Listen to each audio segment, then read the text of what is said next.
Halo semuanya, ketemu lagi sama aku Merisa di channel YouTube Merisa Fashion.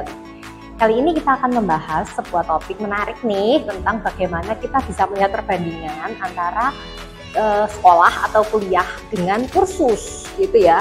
Karena hal ini sering menjadi pertanyaan banyak orang dan juga menjadi kegalauan banyak orang yang berpikir ada yang orang tuh harus sukses kalau dia udah kuliah atau sekolah, atau malah suksesnya itu dari kursus gitu. Jadi ada banyak contoh di sekitar kita dan juga orang-orang sukses itu yang mungkin ada yang nggak lulus kuliah nih gitu, tapi dia bisa sukses mendirikan sebuah startup gitu ya.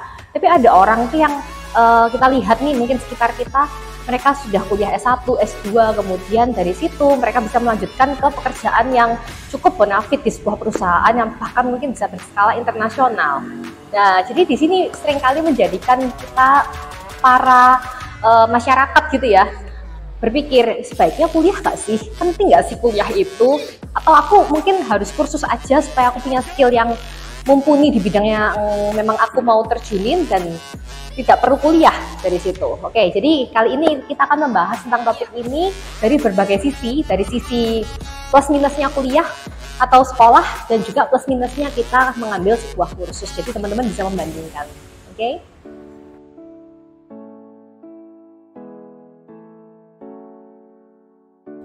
Yang pertama kita akan membahas dari sudut pandang kuliah atau sekolah ya. Nah, jadi bagi teman-teman yang mungkin belum pernah kuliah atau sudah pernah kuliah pun juga pasti tahu nih apa sih kuliah itu gitu ya. Jadi kita memilih untuk berkuliah atau bersekolah di jenjang yang tinggi itu karena kita ingin memperluas wawasan kita tentunya. Jadi di kuliah itu kita akan memilih jurusan yang memang sesuai dengan minat bakat kita, dan kita akan mengambil jurusan itu untuk menjadikan jurusan itu menjadi profesi kita nantinya. Nah, tentunya untuk kita saat kita memutuskan untuk kita berkuliah, ada beberapa hal yang harus kita siapkan ya, dari waktu, tenaga, biaya, itu tentunya harus kita persiapkan karena kuliah tidak sebentar, kuliah juga tidak murah gitu. Itu tentang kuliah.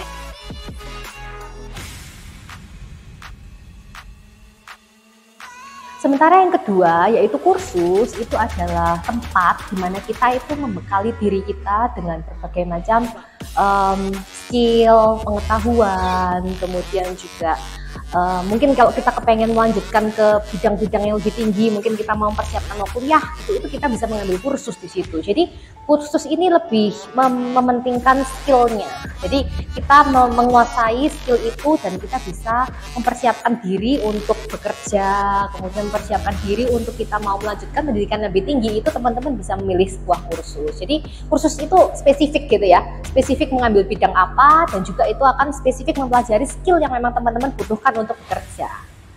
Tuh.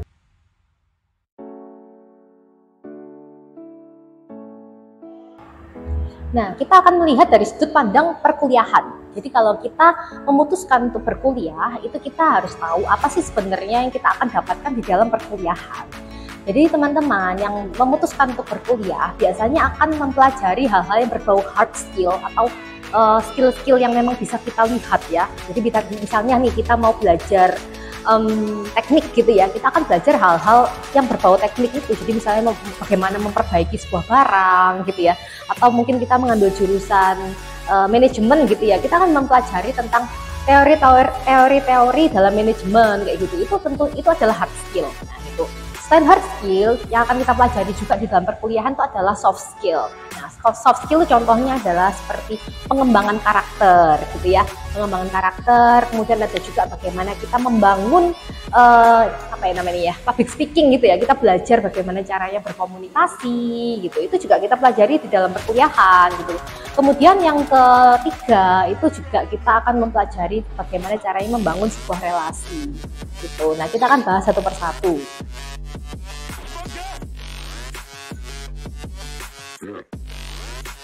Nah, soft skill yang pertama adalah tentang pembentukan karakter. Maksudnya bagaimana pembentukan karakter? Contohnya seperti ini ya teman-teman. Kalau kita sudah jadi mahasiswa, ya kita kan sudah dewasa tuh ya. Nah, di situ pasti kita akan dituntut untuk bisa lebih bertanggung jawab. Jadi teman-teman yang sudah mahasiswa, kalau misalnya mau masuk kuliah atau tidak gitu ya, itu lebih bebas ya daripada waktu kita SMA ke bawah ya. Nah, jadi itu adalah pilihan kita gitu loh, karena kita harus dituntut untuk bisa lebih bertanggung jawab terhadap diri kita dan pilihan yang akan kita ambil. Jadi misalnya teman-teman memutuskan untuk bertanggung jawab gitu ya, mengikuti perkuliahan dengan baik, mengerjakan tugas dengan baik, tentunya teman-teman akan mendapatkan ilmu dan juga nilai yang baik di situ. Tapi seandainya teman-teman nih sudah jadi mahasiswa tetapi suka bolos atau nggak pernah ngerjain tugas gitu ya, nah di situ tentu ya teman-teman akan mendapatkan konsekuensi. Nantinya mungkin ya teman-teman nggak ngerti pelajarannya atau mungkin dapat nilainya jelek. Bisa jadi teman-teman dapat nilai E, tidak lulus dari mata kuliah tersebut. Itu bisa terjadi, dan itu lebih kayak bebas gitu loh, sebagai kita mahasiswa itu untuk memutuskan kita mau bertanggung jawab atau tidak terhadap apa yang sudah kita ambil. Itu namanya pembentukan karakter di situ.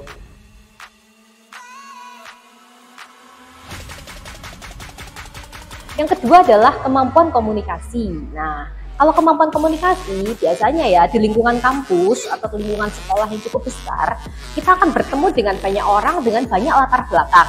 Jadi misal nih kita sebagai mahasiswa ya, kita pasti akan berurusan dengan dosen gitu ya, yang pasti usianya lebih tua dari kita, kemudian ilmunya juga lebih banyak dari kita, kemudian kita bisa ketemu sama dekan, rektor gitu ya, mungkin jajaran-jajaran tertinggi, di mana kita tentu tidak boleh sembarangan berkomunikasi sama mereka. Kita harus berpikir bagaimana sih cara ngomong yang benar gitu ya, bagaimana cara bersikap yang benar. Sementara di lingkungan kampus juga kita akan bertemu dengan teman-teman kita, rekan-rekan mahasiswa, ataupun bahkan ketemu sama office boy gitu ya. Jadi mungkin orang-orang yang mungkin latar belakang pendidikannya lebih rendah daripada kita akan bertemu dengan banyak sekali orang yang latar belakangnya itu berbeda, sehingga kita harus bisa belajar untuk berkomunikasi dengan baik sesuai dengan tempat kita dan juga bagaimana kita berkomunikasi dengan orang-orang yang berbeda seperti ini.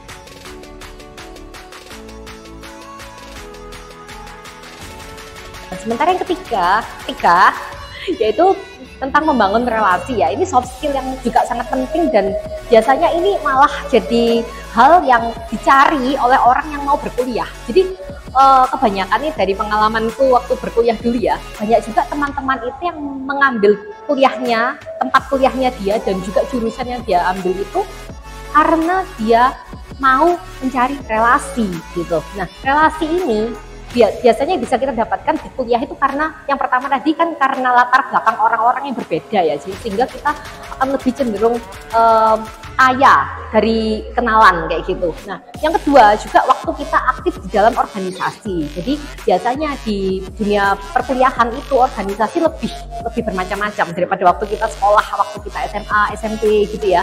Nah, di situ teman-teman akan menemukan banyak sekali orang-orang yang mungkin dengan latar belakang lebih bervariasi. Jadi misalnya kita aktif di organisasi kampus gitu ya.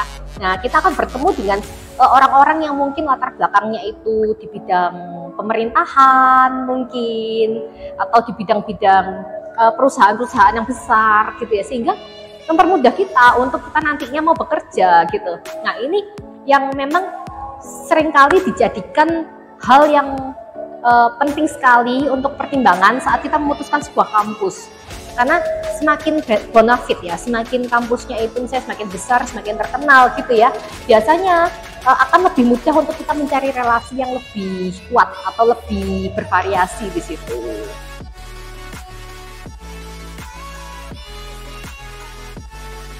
Setelah kita mengetahui banyak sekali kelebihan yang bisa didapatkan dari perkuliahan, namun ada juga kekurangan loh di dalam perkuliahan itu. Apa sih kekurangan yang bisa terjadi selama kita memutuskan untuk berkuliah ya?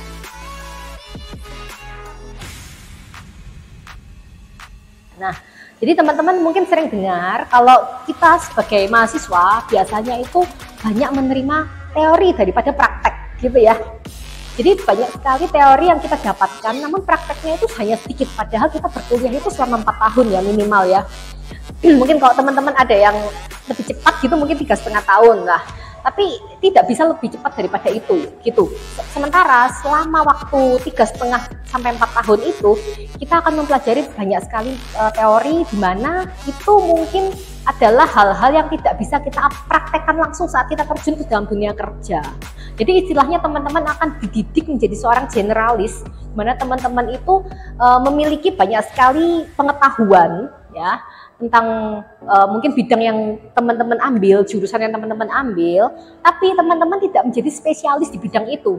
Jadi kalau spesialis itu kita benar-benar menguasai bidang yang kita ambil gitu loh. Nah, ini fenomena yang memang cukup banyak terjadi di Indonesia khususnya ya gitu. Para mahasiswa itu lulus itu menjadi seorang generalis, di mana mereka itu akhirnya waktu terjun ke dalam dunia kerja akhirnya harus belajar dari nol lagi gitu. Logikanya anggapannya kita selama kuliah ngerti banyak teorinya, tapi kita nggak tahu bagaimana mempraktekkan. Sementara di dalam prakteknya itu banyak sekali teori yang mungkin tidak sesuai gitu loh. Jadi di sini akan menjadi sebuah kebingungan waktu kita terjun ke dalam dunia kerja. Gitu. Ini tentu harus dipertimbangkan bagi teman-teman yang waktu mau kuliah, adalah teman-teman juga tidak bisa serta-merta hanya belajar teori saja gitu, karena praktek itu akan sangat jauh berbeda dengan teori yang sudah kita pelajari saat bersekolah atau berkuliah.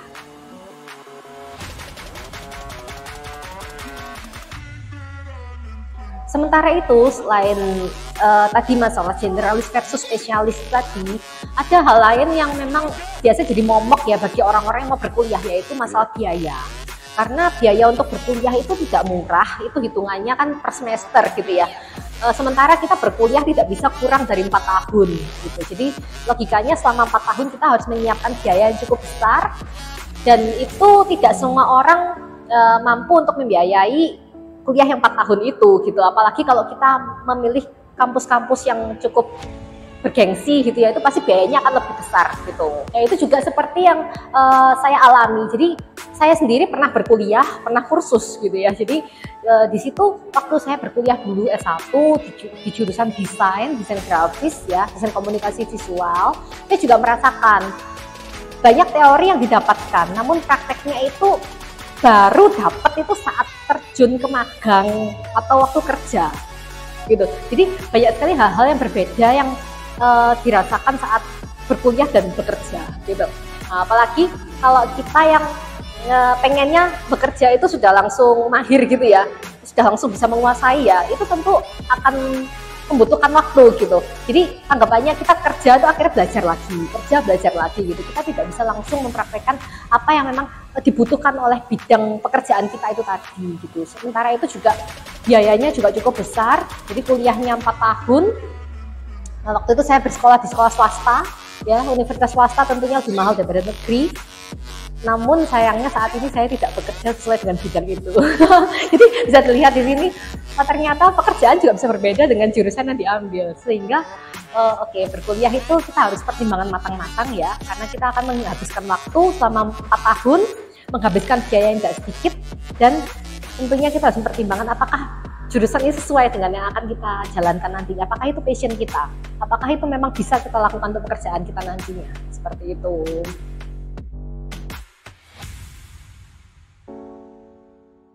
Nah, setelah kita membahas plus minus dari kuliah, kita akan melihat plus minus dari kursus gitu ya. Karena kursus ini biasanya banyak juga jadi pilihan orang yang ingin cepat kerja gitu, yang kepengen cepat bisa gitu ya. Itu karena memang kursus memiliki kelebihan di situ.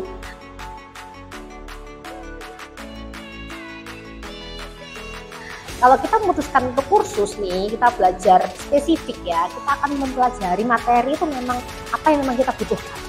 Dan itu memang bisa dibilang itu teorinya itu lebih kecil daripada prakteknya. Jadi waktu kita kursus kita akan praktek sampai kita tuh menguasai benar apa sih yang akan kita lakukan saat bekerja gitu ya. Itu kita akan mempelajari hal itu secara langsung gitu. Sementara itu juga dari segi waktu, kursus itu membutuhkan waktu yang jauh lebih singkat daripada kuliah. Contohnya kayak di Miresel nih, di Miresel tuh kursus kan 3 bulan, 4 bulan gitu ya. Diploma aja cuma setahun, bayangin tuh, setahun versus 4 tahun. Jadi dalam setahun teman-teman akan pelajari itu dari basic, ya, intermediate, advance, kemudian belajar tentang vision bisnisnya, bikin bisnis juga waktu diploma itu langsung gitu ya, bikin brand, kemudian belajar tentang digital. Bayangin tuh, dalam setahun teman-teman akan mempelajari hal-hal yang sangat padat, yang sangat kaya gitu ya, itu hanya dipelajari dalam waktu singkat gitu. Jadi bisa dilihat orang yang memang kepengen cepat bisa atau pengen cepat kerja biasanya akan cenderung mengambil kursus, karena di dalam kursus itu kita akan mempelajari teknikal yang memang dibutuhkan di dalam dunia kerja gitu, dan waktunya memang jauh lebih singkat.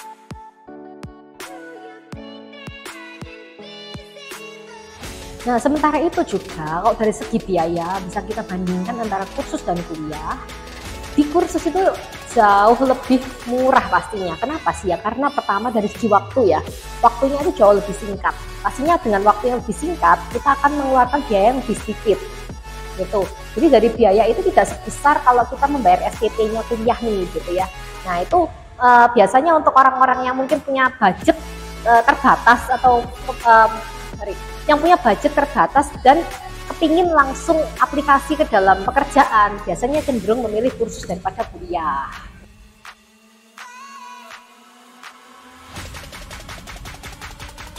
Namun untuk kursus sendiri punya kekurangan, yaitu kekurangannya itu dari segi sertifikat yang dikeluarkan. Jadi kalau di kursus pun itu ada sertifikat yang dikeluarkan ya, apalagi kalau kursusnya ini terdaftar di Ditnas gitu ya, ada LKP resminya gitu ya. Nah itu pasti mengeluarkan sertifikat yang resmi. Namun sertifikat yang dikeluarkan oleh sebuah LKP atau lembaga kursus tidak bisa digunakan di dalam sektor formal. Misalnya teman-teman mau daftar PNS gitu ya, atau mau daftar di perusahaan yang memang membutuhkan sertifikat resmi S1, S2 gitu, tentunya untuk dari sertifikat kursus tidak bisa gitu, karena mereka tidak mengakui sertifikat kursus ini sebagai lembaga resmi yang memang dibutuhkan untuk bidang-bidang tertentu gitu.